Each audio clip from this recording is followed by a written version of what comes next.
Hello दोस्तों, स्वागत है आप सभी लोगों का। तो आज की इस वीडियो के अंदर जो आईटी थर्ड सेमेस्टर का एग्ज़ाम होने वाला है उससे संबंधित ये वीडियो है। जो भी स्टूडेंट 30 तारीख को पहला एग्ज़ाम देने जा रहे हैं उन सभी के लिए वीडियो काफ़ी इंपॉर्टेंट रहने वाली है, क्योंकि इस वीडियो के अंदर ड्राइंग से संबंधित जितने भी डायग्राम इंपॉर्टेंट बन रहे हैं इस बार क्या क्या क्वेश्चन बन सकते हैं। और दूसरी बात आपको फ़ायदा ये मिलेगा कि इसके अंदर जो डायग्राम होंगे वो जो बेसिक जो है ड्राइंग, जैसा आपने फर्स्ट सेमेस्टर और सेकंड सेमेस्टर में पढ़ा होगा उससे ज़रा हटके मतलब ये है कि इसके अंदर आपको बेसिक ड्राइंग का कुछ भी नहीं पढ़ना। ओनली आपको जो डायग्राम याद रखने, इलेक्ट्रिकल से संबंधित जो डायग्राम है वही याद रखने जो आप लोग इलेक्ट्रिकल थ्योरी के अंदर आप लोग पढ़ते हो। तो ये आपको एक बेनिफिट मिलने वाला है। पहला जो डायग्राम बनने वाला है इसके अंदर, वो जो डायग्राम बनेगा इसके अंदर वो अर्थिंग से संबंधित इंपॉर्टेंट डायग्राम बनता है। एग्ज़ाम के पॉइंट ऑफ व्यू से ज़्यादा चांसेस अर्थिंग के अंदर इस बार प्लेट अर्थिंग ना होकर के पाइप अर्थिंग है, क्योंकि पिछली बार जितने भी एग्ज़ाम है उनमें ज़्यादातर जो पूछा गया वो प्लेट अर्थिंग का पूछा गया। तो इस बार अगर आप देखें तो पाइप अर्थिंग जो होगी वो हो सकता है कि इंपॉर्टेंट क्वेश्चन बन सके, लेकिन अर्थिंग का क्वेश्चन आने की पूरा संभावना है। तो इसको किस तरीके से डिज़ाइन की, किस तरीके से आप लोग ड्राइंग शीट पर बनाएंगे। पहली बात आपको ये याद रखनी है कि ड्राइंग शीट के अंदर जितने भी आप माप दिखाएंगे वो सारे एमएम में दिखाएंगे। ये आप लोगों ने बेसिक ड्राइंग के अंदर पढ़ रखा है, ये भी आपको पता होना चाहिए। तो पहला इसके अंदर आपको काम क्या करना है, इलेक्ट्रोड को दिखाना है। ये जो आपको यहाँ दिखाई दे रहे हैं ये है पाइप इलेक्ट्रोड। इसके अंदर आपको ये होल दिखाना है और इसकी जो लेंथ दिखानी है आपको 2.5 मीटर दिखानी है।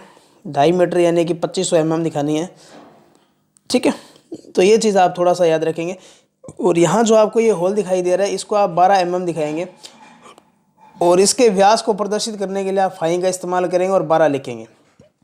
जैसे यहाँ इसमें थोड़ा सा गलत लिखा गया है और इसके व्यास को आप लोग यहाँ ना दिखा करके इस तरीके से आपको दिखाएंगे, ठीक है, जैसा इसके अंदर दिखाई दे रहा है। और आपने देखा भी होगा कि ड्राइंग के अंदर इस लाइन को आप लेडर लाइन बोलते हो और व्यास को दिखाने के लिए आप लोग फाई का इस्तेमाल करते हो, त्रिज्या को दिखाने के लिए आप आर का इस्तेमाल करते हो, ठीक है। तो ये चीज़ ध्यान रखना। इसके चारों और बाहर आप काम क्या करेंगे, सीमेंट कंक्रीट की 15 सेमी क्या करेंगे लेयर, सीमेंट कंक्रीट क्या सॉरी नमक चारकोल की आप लोग क्या करेंगे लेयर बनाएंगे। और वो आपने पढ़ा होगा कि 15 सेमी की होगी और इसको अगर आप एमएम में चेंज करेंगे तो 150 mm।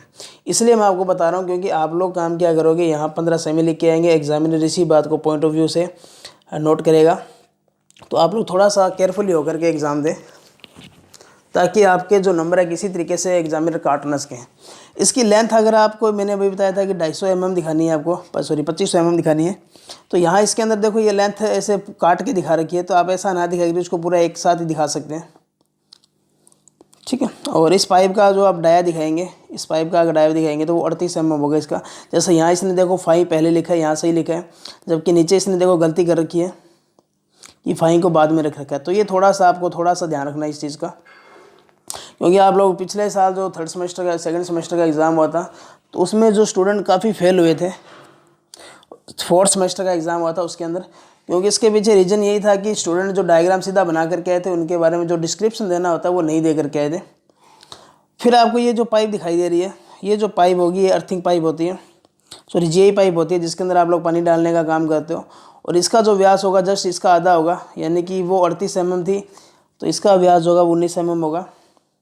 फिर तीसरी पाइप आपको यहाँ बनानी है जो जीआई पाइप होगी, सॉरी अर्थिंग पाइप होगी, जीआई पाइप ये होगी, ये जीआई पाइप होती है जिसके अंदर पानी डालने का काम करते हो, ये अर्थिंग पाइप होती है। और वो नीचे आपने देखा वो अर्थिंग इलेक्ट्रोड होगा। तो इस अर्थिंग पाइप के अंदर आप लोग तार का लाने का काम करते हो, जो अर्थिंग तार जो होता है वो इसी के माध्यम से ला करके यहाँ नीचे तक लाया जाता है। और इसका जो व्यास होगा ये 12.7 mm होगा। और ये बना किसका होगा ये भी पूरा डिस्क्रिप्शन दे तो आपके लिए अच्छा साबित होगा। और ऊपर आपको फनल, सीमेंट कंक्रीट, ये इतना ज़्यादा कुछ दिखाने की आवश्यकता नहीं है एग्ज़ाम के पॉइंट ऑफ व्यू से। ऊपर आप सीमेंट कंक्रीट की फनल वगैरह सीधा की वगैरह दिखा सकते हो, क्योंकि ऊपर अगर आप डायग्राम ऐसा बनाओगे तो आप कभी नहीं बना पाओगे। तो थोड़ा सा आप लोग बस नीचे जो डिस्क्रिप्शन देना है, जो डायग्राम मैंने नीचे आपको बताया था वो थोड़ा सा अच्छी तरीके से बनाएं। दूसरा जो इम्पोर्टेंट डायग्राम बनता है वो बनता है लैंपों से। और पिछली बार जो पूछा गया था शायद सोडियम वेपर लैंप का आया था, और अब की बार जो मर्करी आर्गन लैंप या ट्यूबलाइट से क्वेश्चन अच्छा बन सकते हैं। तो इसमें टॉपिक से भी एक क्वेश्चन बनेगा यहाँ से। तो इस डायग्राम को आप लोग थोड़ा सा 2 से 3 बार अच्छे तरीके से रीड करें। इसके अंदर जो जो चीज़ें आपके लिए इंपॉर्टेंट है, जिसके अंदर मेन इलेक्ट्रोड कितने होंगे, जैसे मेन इलेक्ट्रोड 1 2 मेन इलेक्ट्रोड होंगे और एक सहायक इलेक्ट्रोड होगा जिसको सेकेंडरी इलेक्ट्रोड भी बोला जाएगा। सीरीज रेजिस्टेंस दिखा सकते हो। इस तरीके से आपको जितने भी इसके अंदर जो पार्ट दिखाई दे रहे हैं उन सभी का नाम पता होना ज़रूरी है, और डिज़ाइनिंग जब भी आप करें इसको अच्छे तरीके से बना करके थोड़ा सा केयरफुली होके। तीसरा जो इम्पोर्टेंट डायग्राम बनता है ये बनता है ब्रिज रेक्टिफायर का। ये मोस्ट इम्पोर्टेंट डायग्राम है इस बार के लिए। इसके अंदर आपको देखो यहाँ ब्रिज ऐसे दिखाया, तो आप लोग इस तरीके से नया बना करके ऐसा भी बना सकते हो, क्योंकि ये दोनों रेजिस्टेंस होंगे, ये सीरीज में होंगे। दूसरी बात, इनको ब्लैक जरूर करके आइए जैसा कि इन्होंने दिखा रखा है। फिर इनके दो और सर्किट ऐसे बना दें ऐसे। तो ये सारा कनेक्शन देखें तो ऐसा ही है बिल्कुल। यहाँ आप सप्लाई देंगे और इन दो टर्मिनलों पर आप सप्लाई प्राप्त करेंगे। जो नेगेटिव टर्मिनल होगा यहाँ से करंट बाहर निकलेगी, तो इसका मतलब ये प्लस टर्मिनल होगा। दूसरा ये टर्मिनल क्या होगा, नेगेटिव का काम करेगा। अगर आपको वो फिल्टर बोले तो आप आगे फिल्टर का भी इस्तेमाल कर सकते हो इस तरीके से। अगर आप फिल्टर के अंदर कैपेसिटर का इस्तेमाल करोगे तो उसको समांतर में जोड़ेंगे, ठीक है, इस तरीके से। ये तो यहाँ सप्लाई लेंगे सॉरी, और ये जो टर्मिनल होगा तो यहाँ आप लोग इसको कैपेसिटर जोड़ेंगे समांतर में। अगर कुंडली जोड़ेंगे तो आप सीरीज में, और ये अगर दोनों साथ जोड़ते हो तो एलसी कैपेसिटर फिल्टर बन जाता है। अगर इसको ऐसे जोड़ेंगे तो ये पाई फिल्टर बन जाता है। तो जैसा आपको बोला जाए उस तरीके से आपको जोड़ के दिखाना होगा। तो ये एग्ज़ाम के पॉइंट ऑफ व्यू से काफ़ी अच्छा क्वेश्चन बनता है इस बार के लिए। और यहाँ जैसे मैंने आपको बताया कि यहाँ आपको ट्रांसफार्मर के बारे में भी लिखना है। जैसे यहाँ तो ये गलत दिखा रखा है, ये तो ट्रांसफार्मर आपको स्टेप अप दिखा रखा है, जबकि यहाँ स्टेप अप नहीं होगा, स्टेप डाउन होगा। जिसके अंदर प्राइमरी के अंदर टर्नों की संख्या अधिक दिखानी है और सेकेंडरी के अंदर टर्नों की संख्या कम दिखानी है। जैसे यहाँ इस तरीके से इसमें थोड़ा सा कम दिखाना है, ठीक है, इस तरीके से आपको थोड़ा सा याद रखना है। और यहाँ 230 दिखा सकते हो, जबकि यहाँ 12012 या सॉरी 12012 इसमें नहीं होगा, सेंटर टाइम में होगा। तो 12 वोल्टेज या 24 वोल्टेज आप दिखा सकते हो। अगला जो डायग्राम बनता है वो वायरिंग से बनता है, और वायरिंग का एक डायग्राम आपके पक्का पूछा जाएगा। अब वायरिंग के अंदर किस तरीके के क्वेश्चन पूछे जाएंगे वो एग्ज़ाम के पॉइंट ऑफ व्यू से देखना पड़ेगा, क्योंकि या तो आपको बोल देगा एक घंटी है, एक लैंप है, वो आप इस तरीके से जोड़िए कि ठीक है घंटी ऑन करे तो साथ में लैंप जले, इस तरीके से। तो वायरिंग के डायग्राम अच्छे बन सकते हैं। वायरिंग के अंदर आप सीढ़ियों की वायरिंग अच्छी तरीके से पढ़ के जाए, गोदाम वायरिंग अच्छे से पढ़ के जाए, और जो सुरंग वायरिंग है, हॉस्टल वायरिंग है, इनमें से कोई भी एक डायग्राम पूछा जा सकता है। ये आपको बोल देगा कि एक सिंगल वे स्विच है 5 और दूसरे 2 वे स्विच है, तो उनकी सहायता से एक सर्किट डायग्राम बनाइए। तो कैसा भी आपको डायग्राम पूछा जा सकता है। और वायरिंग के डायग्राम जो है इसके चांसेस सबसे ज़्यादा लग रहे हैं कि वायरिंग के अंदर आपसे एक क्वेश्चन पक्का पूछा जाएगा। तो वायरिंग को आप थोड़ा सा अच्छे तरीके से रीड करके जाएं। अगला जो डायग्राम बन सकता है वो मापक उपयंत्रों से बन सकता है। मापक उपयंत्रों से क्या पूछा जा सकता है कि आपको बोला जाएगा कि एक एम्पीमीटर का इस्तेमाल कीजिए, आप वोल्टमीटर का इस्तेमाल कीजिए, वाटमीटर का इस्तेमाल कीजिए, और लोड को जोड़ते हुए उसका एक सर्किट डायग्राम बनाइए।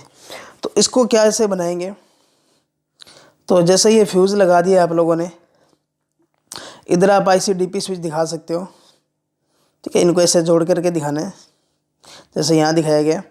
एम्पीमीटर हमेशा सीरीज में लगेगा, और वोल्टमीटर को आपको यहाँ दिखाना है। कुछ स्टूडेंट यहाँ दिखा करके आएंगे, लेकिन आप लोगों ने ये नहीं पढ़ा होगा कि इस एम्पीमीटर को आप यहाँ लगाते हो तब क्या होता है, या इसको इससे पहले लगाते हो तब क्या होता है। तो ये आप लोगों को इतनी चीज़ें नहीं पता होगी, क्योंकि डिप्लोमा और बीटेक लेवल में इनके बारे में अच्छे तरीके से दिया गया है। तो आप लोग ध्यान रखना, जैसा इसके अंदर दिखाया है कि एम्पीमीटर को पहले दिखाया गया और वोल्टमीटर को क्या है बाद में दिखाया गया। इससे मान जो होता है वो शुद्ध मिलता है, यानी कि वास्तविक मान से थोड़ा सा कम मिलता है। जबकि अगर आप एम्पीमीटर को आगे जोड़ करके दिखाएंगे तो लोड अगर 1 ओम का है तो वो 1 ओम न दिखा करके आपको इसका ज़्यादा मान बताता है। तो इसलिए ये विधि काफ़ी परफेक्ट है। जबकि एम्पीमीटर को अगर आप आगे दिखाएंगे तो ये विधि इतनी इफेक्टेबल नहीं होती। तो ये आपको यहाँ थोड़ा सा इसमें ये जोड़ के जो जोड़ा गया ये थोड़ा सा ध्यान रखना है। दूसरा, और देखो जो वाटमीटर जब जोड़ोगे तो ये जो कुंडली जो है यहाँ तो ऐसा सही नहीं दिखाया गया, ये होती है CC कुंडली, और PC जो होती है उसको आप कैसे दिखाते हो, ऐसे। और यहाँ आप लोग काम क्या करेंगे, लोड को जोड़ देंगे, तो ये CC हो गया, ये क्या हो गया, PC। इस तरीके से आप लोगों को इनको जोड़ के दिखाना है। तो यहाँ से एक डायग्राम जो है अच्छा पूछा जा सकता है कि मापक उपयंत्रों से। अगला जो मैंने आपको बताया था कि ट्यूबलाइट से क्वेश्चन पूछा जा सकता है कि 2 ट्यूबलाइट हो सकता है समांतर में जोड़ा जाए, या हो सकता है कि ट्यूबलाइट सिर्फ ओनली एक सिंगल ट्यूबलाइट हो। तो किस तरीके से भी पूछा जा सकता है। तो मैं आपको दोनों डायग्राम बता देता हूँ। जैसे अगर आपको ट्यूबलाइट का बोला जाए तो सबसे पहले आपको इस तरीके से एक ट्यूब बनानी है, ठीक है, राउंड दिखाना है इसको थोड़ा सा, और यहाँ आपको फिलामेंट दिखाने हैं ये जो भाग होगा, आप इस भाग के अंदर आप स्टार्टर का इस्तेमाल करेंगे इस तरीके से। ये थोड़ा सा इस तरीके से दिखाएंगे, यहाँ पेपर कैपेसिटर भी लगा होता है और इसको स्टार्टर को ऐसा दिखाएंगे इस तरीके से, और ये कैपेसिटर लगा होगा। और यहाँ आप लोगों को पता है कि आप चौक का इस्तेमाल करेंगे, ठीक है, इस तरीके से। बस इतना सा डायग्राम बनेगा ट्यूबलाइट का। और ये चौक, इसके नामकरण भी जरूर करना, ट्यूब है, चौक है, किस तरीके से। दूसरा, अगर दो ट्यूबलाइटों को समांतर क्रम का बोले तो आप लोगों को इस तरीके से बनाना होगा। दो ट्यूबलाइट बनाए आप लोग, ठीक है। ये फिलामेंट होंगे इनके, थोड़ा सा ध्यान से देखना इसको, कुछ भी बहुत ही सिंपल है। यहाँ आपको स्टार्टर दिखाना है दोनों के अंदर इस तरीके से। अब इनके समांतर क्रम ऑपरेशन, समांतर क्रम में प्रचालित करना है, तो एक ट्यूबलाइट ऐसे हो गया और यहाँ भी इसका चौक जोड़ दें। इसका ये टर्मिनल हो गया, इसका ये टर्मिनल। अब समांतर क्रम में जोड़ना है तो इनके एक जैसे टर्मिनल एक तरफ जुड़ेंगे, तो इन दो टर्मिनलों को एक तरफ जोड़ दें जो चौक के साथ जुड़े हैं, और इन दो को एक तरफ जोड़ दें। और यहाँ से आप क्या करेंगे, इनको सप्लाई देंगे। यहाँ फेज न्यूट्रल मान लेते हैं। तो इस तरीके से इनको समांतर क्रम में जोड़ना है। तो इस तरीके का डायग्राम काफ़ी अच्छा बन सकते हैं। तो ये कुछ इंपॉर्टेंट क्वेश्चन थे, आप इनको दोबारा केयरफुली से पढ़ें। एक वीडियो में आपको जो और उपलब्ध करवाऊंगा, और आप जब एग्ज़ाम दे करके आएंगे तो आप देखेंगे कि आपके जो क्वेश्चन मिलेंगे उसी तरीके के क्वेश्चन मिलेंगे। तो देखते रहिए बीच जब। धन्यवाद। जय हिंद, जय भारत।